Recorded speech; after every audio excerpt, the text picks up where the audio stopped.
Nilai-nilainya seperti itu berani. Cara pandang.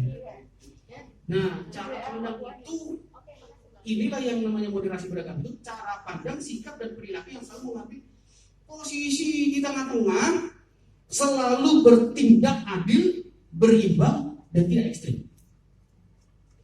Posisinya dalam praktik beragama. Jadi kalau ada sayap kiri dan sayap kanan, nah ini yang jadi yang bikin cukup di lapangan bola aja sayap kiri sayap kanan gitu. Tapi kalau sudah di dunia ada sayap kiri ada sayap kanan, itulah membuat negara-negara Timur Tengah ya seperti ini sampai sekarang. Nah, jadi cara pandang. Kemudian norma umum, sehingga individu pemeluk agama apapun sudah budaya agama dan pilihan politiknya harus mampu saling mendengarkan satu sama lain. Ini sudah ini. Oke, cara pandangnya. Nah, jadi ke sini, saya sedikit sebelah sini. Nah, kembali ke moderasi beragama. Jadi Bapak Ibu yang mau kita sampaikan sebenarnya cara kita memahami posisi kita yang harus kita sampaikan dalam konsep moderasi beragama itu tidak ekstrim. Tidak ekstrim. Saya memang pernah berpikir ini apakah penting itu untuk guru Pak gitu. Toh kita nilai-nilai tertinggi kita adalah nilai-nilai kasih. Mana pernah kita mengajarkan yang ekstrim. Bahkan terkesan waktu Menteri Agama mengangkat satu ayat itu, kasihannya Tuhan Allahmu dengan segala bukti yang disampaikan secara live, secara nasional itu kan sudah mengangkat nilai-nilai bahwa sebenarnya di kekristenan itu nilai-nilai yang mengarah ke radikal itu tidak ada. Tapi bagaimanapun itu harus disampaikan secara nasional.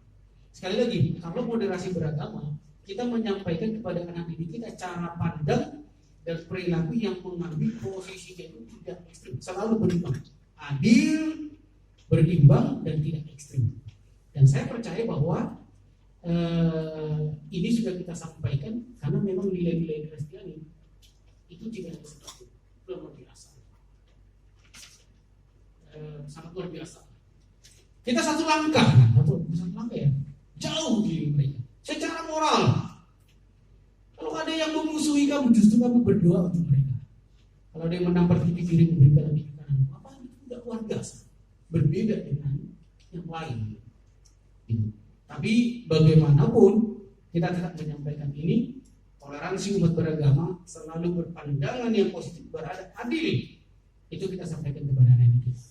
Sehingga ini, Pak Alvaro sampai berapa lama nanti? Bapak Ibu, yang lebih urgent kita perlukan itu tentang bagaimana model pembelajaran yang mau kita ikuti, khususnya yang kawan-kawan. Nanti Pak Alvaro akan menyampaikan. Cukup di sini dulu. Oke, sekali lagi terima kasih banyak kepada Bapak Ibu. Ini hanya sekedar masukan informasi. Kalau ada kekurangannya, di lain waktu kita bisa berbagi.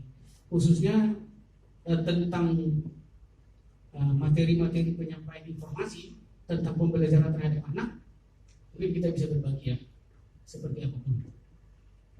Video-video, silakanlah bertanya antara SD, SMP, SMA. Jadi kita bisa berbagi. Saya kira ada yang mau berbagi pengalaman dulu Pak. Dan oke silakan. Izin Pak Rajiun. Jadi sebenarnya kalau bicara moderasi beragama itu yang perlu kita menjadi diskusi. Tadi saya sampaikan sedikit tertarik, seizin juga dari Kemenaknya Pak Arnaud berbicara masalah pertama seragam anak-anak. Ini menjadi sebuah diskusi juga. Mudah-mudahan dari kebijakan dari pemerintah daerah setempat yang artinya bisa mengakomodir dan juga memberi jawaban kepada kebutuhan anak-anak kita ya, yang artinya mereka non muslim seperti itu. Ini nanti menjadi sebuah masukan juga ya bagi sekolah negeri, mungkin karena Bapak Ibu guru di sini banyak yang dari negeri juga. Nah, bagi kami yang swasta pun juga ada dampaknya ke sana. Awal mulanya ya, tetapi sudah mulai diminimalisir dan itu sangat berpengaruh dengan bagaimana promosi dari sekolah tersebut untuk tetap eksis ya, khususnya dalam hal seragam. Jadi nanti masukan ke Pak Rajiun dan juga menjadi diskusi buat kita semuanya. kalau memang ini menjadi poin untuk guru-guru agama, dan itu khusus agama Kristen, dan itu bisa disampaikan ke Kanwil, Kemenak, dan sebagainya, mudah-mudahan ya kita bisa menerimanya dengan baik, gitu. Seragam ya Pak ya. Baik, kemudian yang kedua Pak, ketika kita bicara moderasi agama ini kan memang konteksnya yang saya temuin dan juga Bapak Ibu guru temui ketika di lapangan ketemu dengan siswa, itu kan banyak yang berbeda keyakinan. Tetapi mau tidak mau memang kita sadari juga masyarakat mayoritas itu menjadi dominan. Kita antara percaya dan tidak percaya, itulah faktanya ya. Tetapi yang penting bagi kita itu kalau bisa dari sekolah ataupun tenaga pendidik, walaupun itu sesuatu yang kayaknya sesuatu yang tidak mungkin ya Pak, mungkin seperti kita berpikir seperti itu, ya kita berupaya untuk bisa menyuarakan hal seperti ini. Karena memang di tempat ini saya mohon izin, saya tidak promosi, mungkin Bapak Ibu juga ada yang bergabung dengan salah satu kelembagaan kita yang kita kenal, yaitu BAMAK LKP ya. Nah, ternyata ketika saya dulu sempat berpikir yang tidak terlalu mendalam tentang ADART, tentang manajerial, termasuk juga ruang lingkup dari kegerakan ini. Nah, ketika saya ada di sana dan menjadi bagian di situ Pak Rajiun dan teman-teman, ternyata ini adalah salah satu fasilitas yang mungkin ya Tuhan izinkan kita di Bangka Belitung ini, walaupun di sana ada hamba Tuhan, ada pengusaha, ada aktivis, ada bergerak dalam pendidikan, budaya dan sebagainya, itu ternyata memang harus ada sinergi. Sinergi artinya apa? Kita ini yang dulu dikatakan sebagai masyarakat minoritas harus bisa menyuarakan apa yang menjadi bagian dari hak kita. Nah, hal ini makanya ketika saya ada di komunitas ini dan saya sempat diskusi juga dengan beberapa ibu ya, mungkin Bu Hanim ya, Bu Hanim yang waktu itu ya, saya ngobrol dengan Bu Hanim, hal-hal inilah yang menjadi program-program khususnya di dalam pendidikan Pak. Nah, program-programnya diantaranya ya tadi meningkatkan kemampuan guru dan sebagainya. Terlepas kita berdiri di lingkungan sekolah masing-masing. Nah, maksud saya Pak dalam konteks ini, ketika kita bicara modernisasi, ya pesannya satu, ya kita berani untuk menyuarakan apa yang menjadi bagian dari kita di dalam hal kehidupan beragama dan berpendidikan. Ya, terus kemudian juga beberapa waktu yang lalu menyikapi sebuah kasus di daerah Kobak, Bangka Tengah, Pak Tendi menizin Bapak di FKUB ya Pak ya, salah satu. Nah, di sana ada satu gereja yang tidak mendapatkan izin atau untuk mendirikan bangunan, padahal bangunan sudah ada, dia adalah kepala lingkungan di situ, tetapi tidak bisa mendirikan hal seperti ini. Dia juga seorang guru Pak. Jadi pengalaman-pengalaman bagaimana dia membina umatnya, membina jemaatnya itu sudah dilakukan dari jauh-jauh waktu sebelumnya, berapa tahun sudah tinggal di sana. Tetapi ketika ada prosedural yang menghambat dia, khususnya, dan di situ ada hal dalam komunitas FKUB saya sebut ya, ini ternyata belum maksimal di sana. Nah, hal seperti inilah yang seharusnya menjadi beban kita Pak, bukan hanya sebagai tenaga guru yang beragama Kristen, tapi juga bisa menyuarakan apa yang menjadi hak kita kepada mereka. Makanya dalam konteks modernisasi ini, saya sih berharap secara pribadi, saya menyimak Pak Rajul sampaikan tadi kan, arahnya ke sana, cuman karena waktunya masih lama nggak sebelum Rajul ini? Enggak juga ya, mesti Pak Mador ya. Iya. Boleh menjadi sebuah input aja masukan. Oke, itu aja Pak. Makasih. Terima kasih Pak Arun, sangat membantu juga memberikan masukan ke kita. Jadi memang ya, Pak Arif. Sedikit Pak Hari saya selesaikan sedikit. Nanti Pak Hari habis ini. Jadi upaya modernisasi agama terhadap usia dini, artinya pendidikan kita ini apa sih yang mau kita sampaikan ya, supaya konkretnya nanti, terus indikator apa nanti yang akan bisa dicapai gitu ya. Artinya gini, kalau kita menyampaikan ini dalam menentukan karakter modernisasi beragama pada masa kini, metode pengajaran bisa dengan lebih dekat dengan mereka misalnya dalam wawasan kebangsaan. Jadi saya pikir di tengah-tengah pengajaran spiritual Pak itu, wawasan kebangsaan juga harus ada, harus disampaikan di mana kita berdiri berdoa untuk kesejahteraan bangsa kita. Yang kedua, medianya apa, bercerita, bernyanyi lagu nasional, upacara dan sebagainya. Jadi kita menunjukkan nasionalisme kita lah terhadap anak didik kita. Karena seperti itu. Nah, indikatornya kan yang mau dicapai anak-anak itu nanti akan berkomitmen kebangsaan, tidak benci dengan bangsanya, justru tidak mengolok-olok bangsanya, gitu. Indonesia gini, tidak. Nah ini kan yang toleransinya tinggi, kemudian anti kekerasan, dia tidak mau namanya kekerasan, dan akomodatif terhadap kebudayaan lokal. Nah, ini yang mau dicapai. Jadi sampaikan kebangsaan, nilai-nilai kebangsaan terhadap anak didik kita, bahwa cinta bangsa seperti ini. Oke, ini yang mau goalnya itu seperti toleransi itu ada. Jadi kita berani berbeda lah dengan orang yang tadi. Makanya tadi saya sangat setuju yang paham itu. Ya di komunitas manapun kita menyuarakan nilai-nilai seperti ini, nilai kebangsaan itu, sehingga bukan hanya di lingkungan pembelajaran, artinya dengan upaya-upaya apapun. Ya mudah-mudahan Tuhan tolong kita bisa berdiri di situ, di garda terdepan atau dimanapun, kalau kita berbeda dengan mereka. Baik, oke Pak Harina, silakan Pak Harina.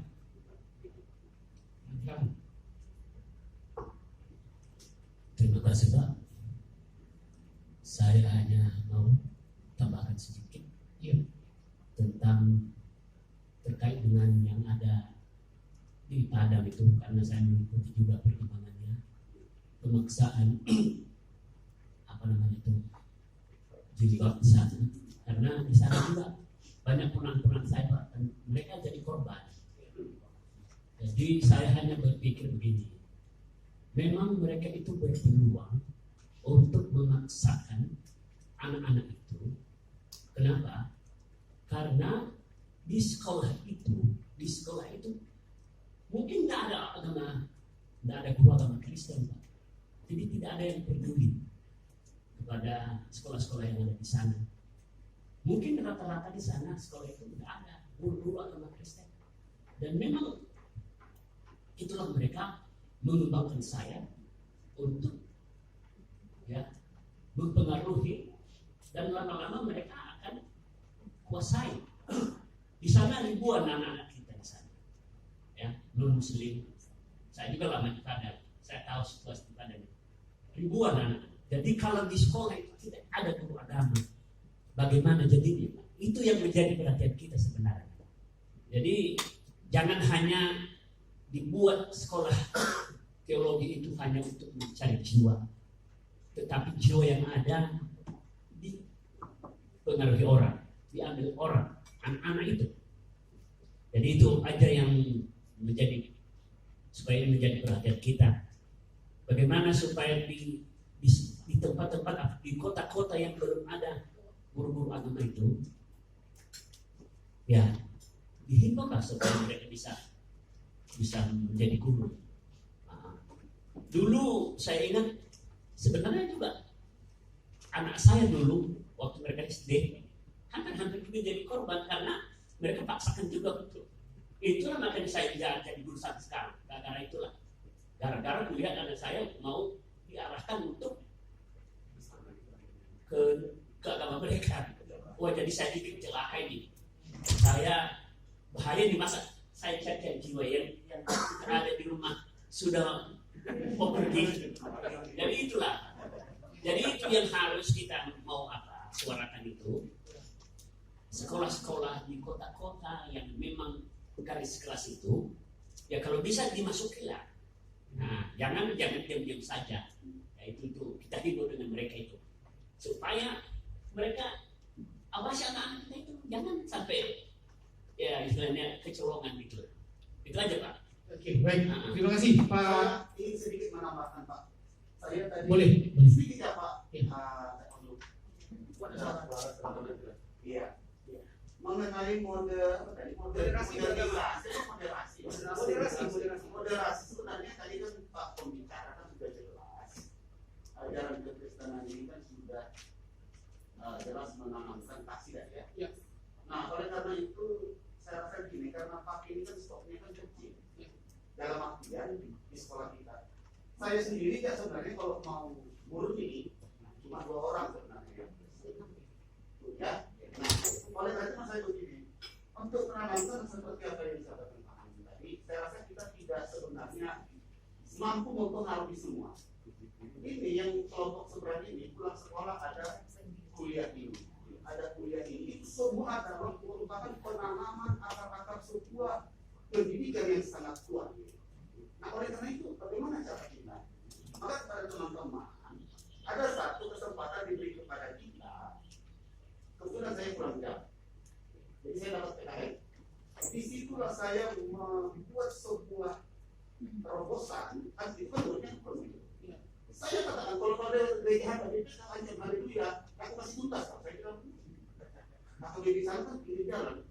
Jangan kau sudah naik motor haleluya haleluya, kau sudah memuji Tuhan.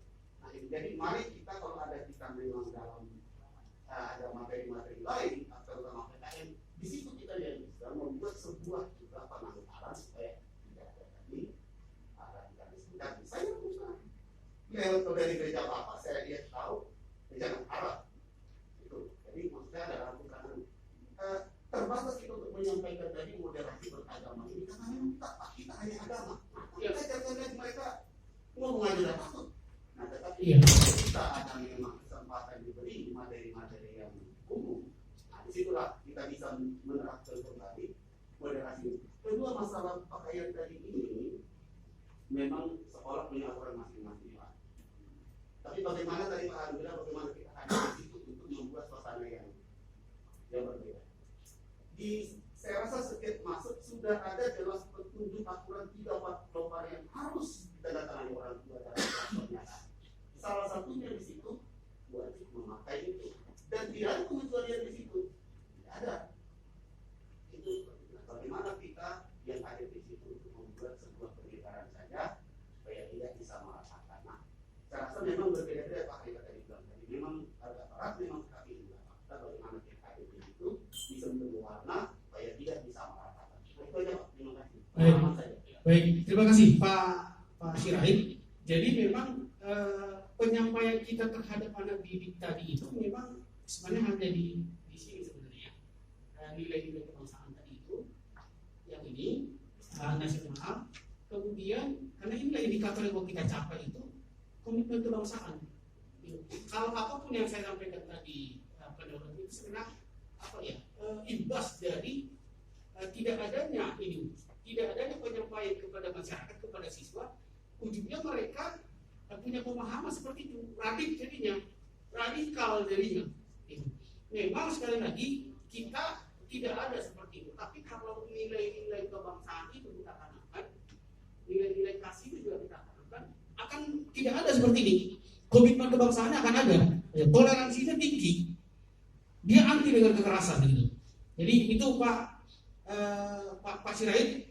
Jadi penyampaian kita di pendidikan agama Kristen itu yang mau kita sampaikan itu adalah nilai-nilai kebangsaan tadi itu. Nilai-nilai kebangsaan supaya mereka cinta NKRI, tidak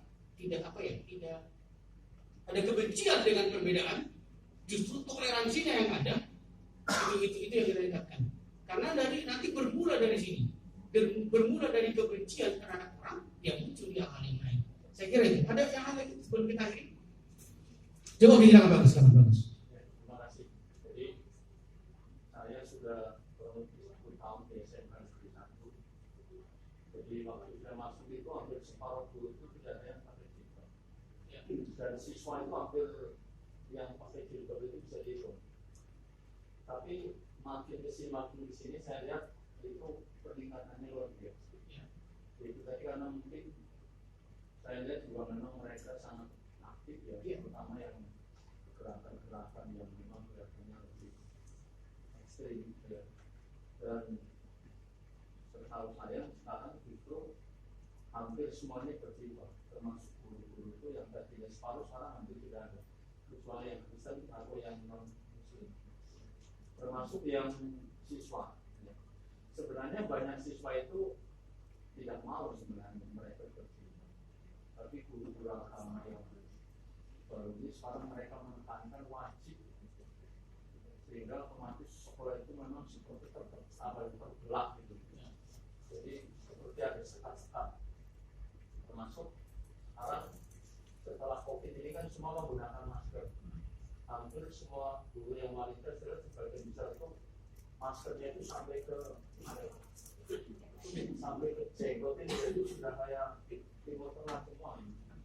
Jadi betul-betul sudah menunjukkan kayak apa ya, sudah pakaiannya juga ini dan sampai kita kan itu masalahnya sampai segini. Ada anak kami juga prihatin, tapi memang saya lihat memang karena itu tadi sebenarnya pemerintah terlambat. Sebenarnya kalau bicara toleransi dari kalangan kita hampir kita tidak ada masalah, tapi justru dari kalangan mereka, terutama hampir sebagian besar guru-guru ini sekarang termasuk kepala sekolah itu sudah mulai mengarah ke sana.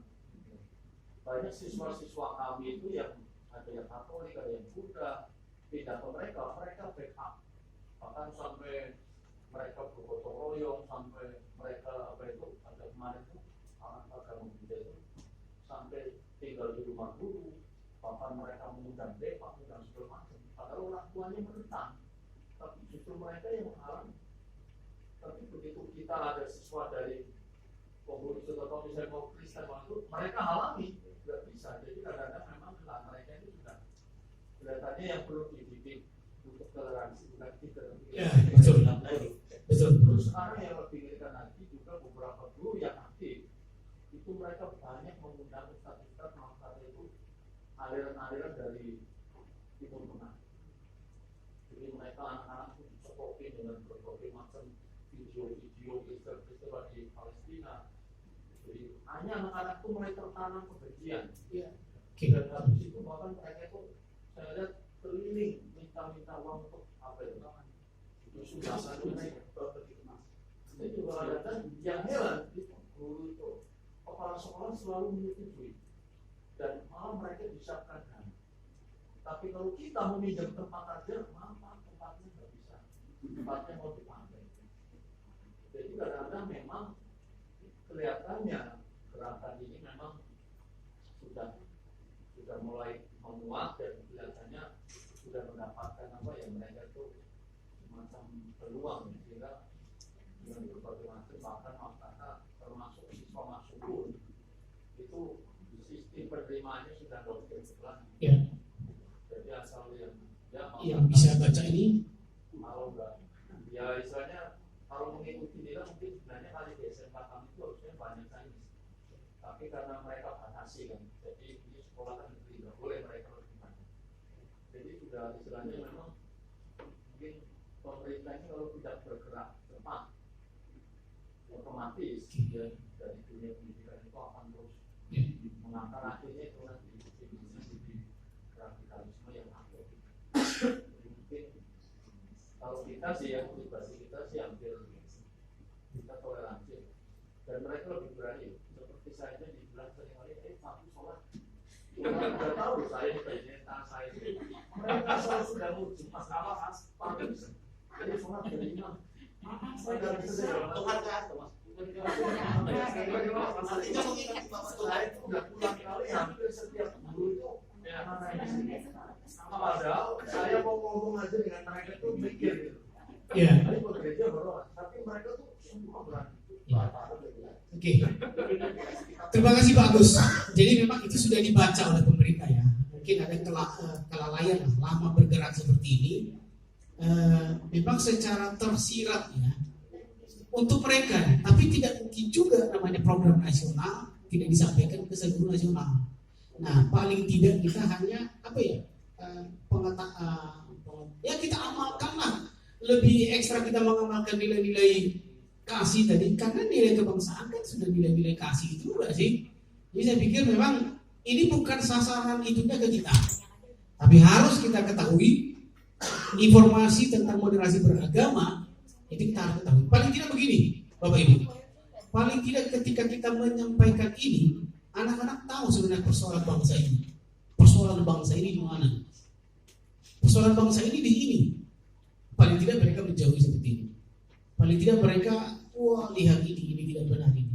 Dengan demikian kan, dengan keyakinannya dia akan lebih yakin lah.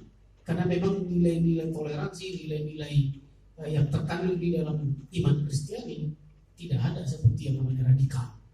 Semua di dalam kasih, semua dalam koridor, tidak pernah yang namanya melawan pemerintah. Berbeda dengan saya kiri, saya kanan. Nah, jadi penekanannya di dalam moderasi beragama itu adalah hanya sedikit. Cara pandang kita yang harus tidak ke kiri, tidak ke kanan, tetapi berimbang, adil, anti kekerasan. Kita cinta kebangsaan, dan kita tanamkan kepada anak didik kita. Saya kira itu cukup moderasi beragama. Kalaupun di lingkungan mereka itu akan lebih jauh lagi penjabarannya, karena mereka sadar sumbernya kan di situ, sumbernya di mereka yang sudah tertanam di semua lini. Sama seperti tadi, dari TK, dari SD, perekrutannya pun sudah berbeda. Tapi sekali lagi kita tetap optimis bahwa kita tetap berdiri dengan tengah bangsa kita itu cinta NKRI, nilai-nilai kebangsaan kita sampaikan kepada anak didik kita, kebencian anti kekerasan. Oke, ya saya kira itu hanya penekanan aja dari konsep kebangsaan. Baik, saya kira cukup ya, cukup Bapak Ibu. Oke, sekali lagi terima kasih. Mohon dimaafkan masih ada beberapa materi, tapi kita bisa diskusikan di lain hal. Mudah-mudahan kesempatan yang baik lagi ya, ada kegiatan-kegiatan kita seperti ini. Sekali lagi kita apresiasi lah, terima kasih kepada Bapak yang sudah menyiapkan sarana ini di tengah-tengah pandemi ini. Orang pada ketakutan hari ini ketakutan, tapi kita masih bisa. Sekali lagi terima kasih banyak. Tuhan berkati. Oke, silakan. Baik Bapak Ibu, kita beri tepuk tangan buat Pak Rojiun. Luar biasa diskusi kita pada hari ini. Dan sangat menarik ya diskusi kita tentang moderasi beragama.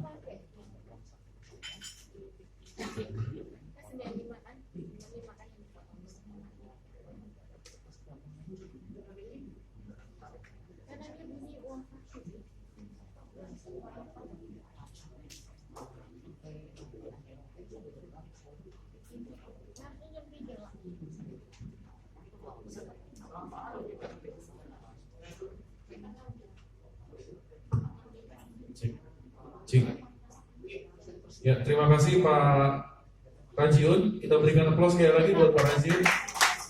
Kita langsung Bapak Ibu ke sesi berikut yang akan dibawakan oleh narasumber yang kedua, Pak Alfador. Bagi Bapak Ibu yang belum kenal, nanti kenalan aja lah ya, nggak usah diperkenalkan lagi. Kami persilakan waktu dan kesempatan untuk Pak narasumber. Terima kasih Pak.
Baik Bapak Ibu yang saya hormati,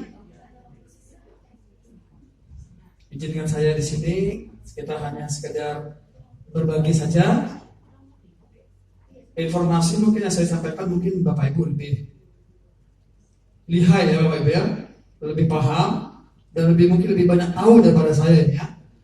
Nah ini waktu yang diberikan buat kita untuk sesi yang kedua ini sampai pukul 1. Kita tidak ada jeda, nanti pukul 1 break langsung makan siang, terus kita boleh berpisah dan tempat ini pulang. Bapak Ibu ya. Jadi kita langsung tidak ada break jam 12 makan siang, tidak langsung aja sampai jam 1 Bapak Ibu ya. Itu Bapak Ibu ya. Nah baik Bapak Ibu, materi yang saya bawakan ini adalah materi praktek Bapak Ibu ya. Tidak ada slide yang mau saya tayangkan seperti depan, kita praktek langsung. Sesuai dengan informasi yang sudah Bapak Ibu terima, kita diwajibkan membawa perangkatnya itu laptop. Mohon Bapak Ibu sekarang laptopnya diaktifkan, hidupkan.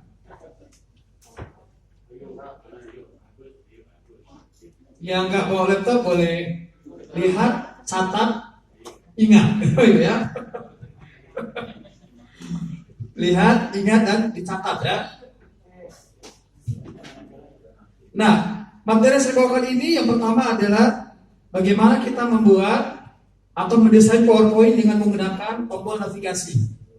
Artinya satu slide dengan slide berikutnya saling berkaitan atau terintegrasi sehingga kita nggak nyari-nyari lagi dari slide pertama sampai slide 30. Harus geser lagi pakai kursor, tidak. Jadi sekali klik lah muncul ya di mana bagian hidupnya yang kita inginkan. Nah Bapak Ibu, tentunya di masa-masa pandemi yang kita alami saat ini hampir 1 tahun tadi, Bapak Ibu saya yakin ketika ditugaskan, yang mana kita seperti kami di SMA 1 Pemali di Kabupaten Bangka, mungkin juga sama dengan SMA dan SMK negeri yang ada di Sungai Liat, kami jam masuk itu sekali seminggu. Senin sampai Jumat itu absen guru nomor 1 sampai 18 sampai 36 minggu berikutnya. Jadi masuknya shiftnya sekali seminggu.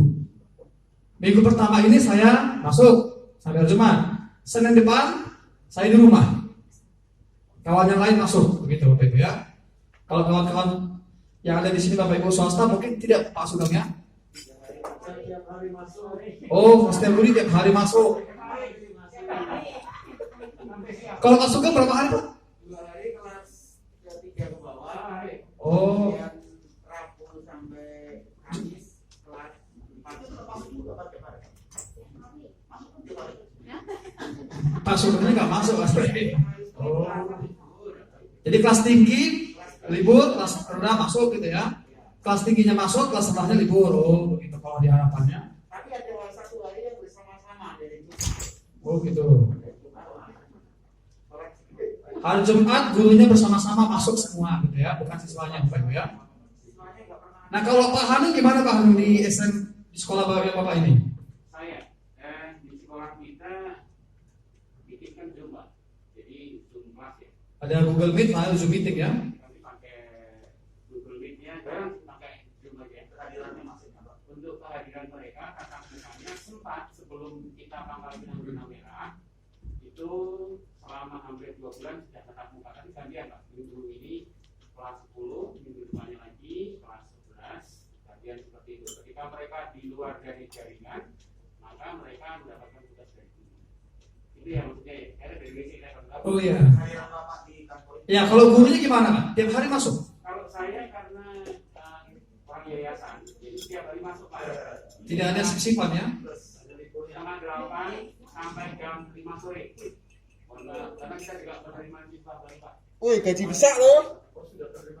Oh sudah BPDB Pak ya? Hebat juga ya. Swasta Pak. Kalau Pak Robert, ini sekolahnya sip-sipan muridnya, gurunya. Masuk Pak kami, jadi gurunya pun masuk. Sip ya. Guru masuk, bahkan waktu masih daring-daring pun tetap masuk. Dari Jadi nggak ada sip-sipan sekali seminggu masuk ya? nggak ada. Soalnya tadi saya sama Pak Roji bisa WA, saya lagi di kebun nih waktu. Iya. Kalau di sekitar Sungai Liat sekolah negeri hampir begitu rata-rata. Luar biasa. Nah, jadi selama pembelajaran daring, Bapak Ibu pasti bekerja dari rumah, yang bekerja di sekolah, memberikan penugasan kepada anak-anak didik kita, baik itu menggunakan Google Classroom, menggunakan Google Meet, menggunakan Zoom Meeting, atau Google Suite ya, atau dan lain-lain. Banyak lagi aplikasi atau Gredu, Edologi, termasuk ya. Banyak lagi sebenarnya aplikasi pembelajaran. Ada Ruang Guru, Rumah Belajar, itu semua aplikasi pembelajaran. Ada yang gratis dan ada yang berbayar. Nah, tapi secara umum rata-rata kita Bapak Ibu di sini kita menggunakan Google Form dan juga Google Classroom. Itu saya rasa ya. Dan itu memang paling simpel dan paling mudah kita gunakan. Nah, sekarang bagaimana cara kita mengemas materi pembelajaran itu, menyampaikannya kepada siswa, bukan hanya tugas-tugas PR, dan PR. Mungkin kita juga sebagai guru dan kita juga punya anak di rumah, kita jengkel juga sih dengan anak kita.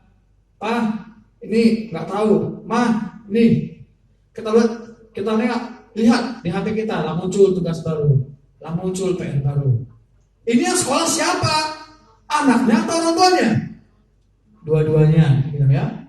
Ini bukan hanya dialami oleh murid kita juga sebagai orang tua juga sama yang punya anak pasti mengalami hal serupa. Kadang-kadang kita juga agak sedikit tanda kutip kesal maupun jengkel. Nah, ada juga sebagai Bapak Ibu guru yang mengasih materi teori hari ini, minggu depannya penugasan supaya ada variasi. Ada juga yang memakai Zoom Meeting. Zoom Meeting yang digunakan itu adalah Zoom Meeting-nya gratisan yang hanya jatahnya adalah 40 menit yang gratisnya. Dan saya pikir, ya saya rasa juga kalau kita memanfaatkan Zoom Meeting yang 40 menit yang disediakan oleh provider, itu sudah cukup. Kalau kita buat juga Zoom Meeting sampai 2-3 jam, kasihan juga orang tua dan anak kita. Kuotanya tidak mencukupi nantinya. Ujung-ujungnya baru setengah jam, banyak yang sudah meninggalkan ruangan Zoom. Itu yang terjadi. Nah, jadi Bapak Ibu, saya akan menyampaikan kepada kita untuk membuat PowerPoint dengan menggunakan tombol navigasi. Kita mau mendesain PowerPoint kita memakai tombol navigasi. Mohon maaf kalau ada Bapak Ibu ya di tempat ini mungkin nanti cara penyampaian saya kurang pas, salah. Mohon kita sama-sama saling koreksi. Mungkin banyak di sini yang sudah lebih ahli, paham tentang yang namanya desain PPT. Nah, seperti Mas Sugeng ini ahli IT ini, dan Mas Anung itu top-topnya IT mereka berdua ini. Nah, baik Bapak Ibu, sekarang kita akan memulai untuk membuat PowerPoint yang menggunakan tombol navigasi ya. Nah, Bapak Ibu, sekarang kita buka dulu aplikasi PowerPoint-nya. Ya.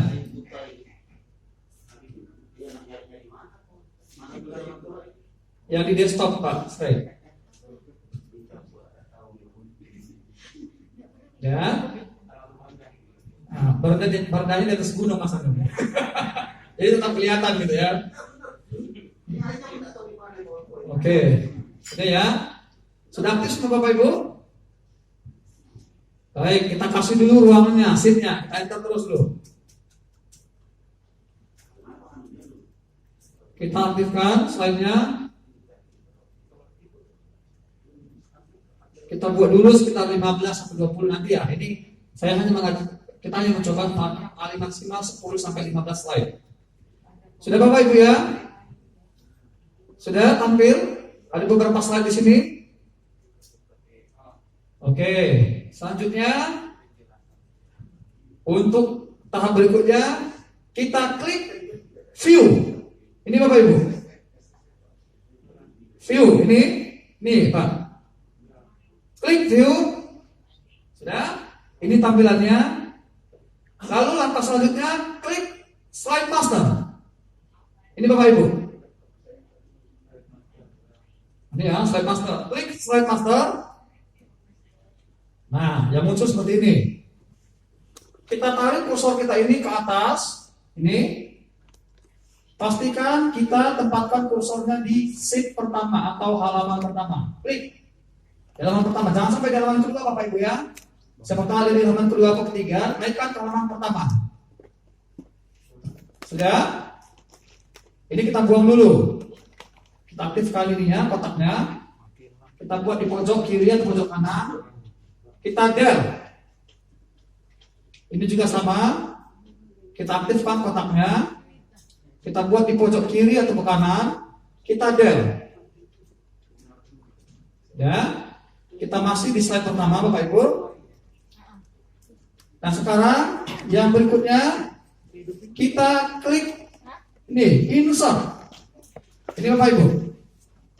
Klik insert. Sudah? Klik save. Kita mau membuat ruang kertas kerjanya. Save. Sapes. Oke, sapes. Save. Ya. Kita ambil, terserah kita yang mau mana Bapak Ibu. Ini kita ambil satu yang bentuk persegi panjang. Persegi panjang. Klik set. Baru kita buat tempat tombol navigasinya. Kita sekali lagi ya. Kita klik di sini. Save. Oke, kita klik save. Ya, save. Kita ambil yang ini, misalnya contoh yang ini, yang kotak persegi panjang. Klik. Baru kita tempatkan di slide pertama di ujung. Klik kiri, tarik ke bawah. Untuk tombol navigasinya. Lepas. Nah, kalau Bapak Ibu kiranya pengen membuat ini berwarna, boleh. Kita ambil warnanya. Kita buat warna ini, kita ambil dari format Bapak Ibu ya. Kita mau berubah warna ini, jangan biru. Kita ambil warna apa ya? Saya sukanya warna hijau. Ini ya. Ini tempat tombol navigasinya. Lalu yang berikutnya kita membuat sebelahnya ini adalah ruang kerjanya, kertas kerjanya Bapak Ibu. Kita ambil lagi dari insert. Insert. Sudah Bapak Ibu. Kembali ke bagian berikutnya adalah shapes, sapes. Kita ambil lagi yang persegi panjang. Kita tarik, tutup semuanya nih. Klik kiri, tutup semua. Lepas. Lalu kita kasih warna juga. Ambil dari format. Kita pilih warnanya yang ini. Shape style.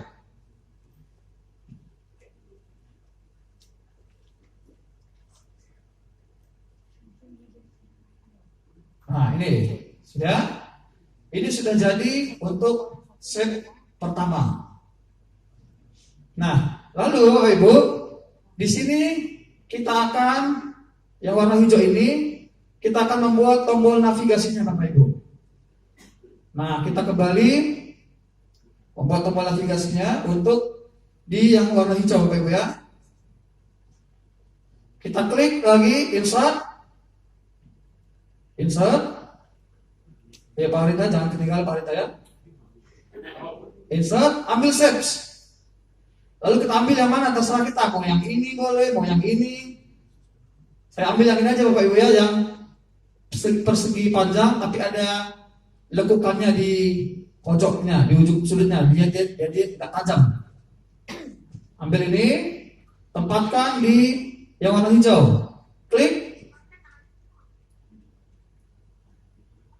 Lepas.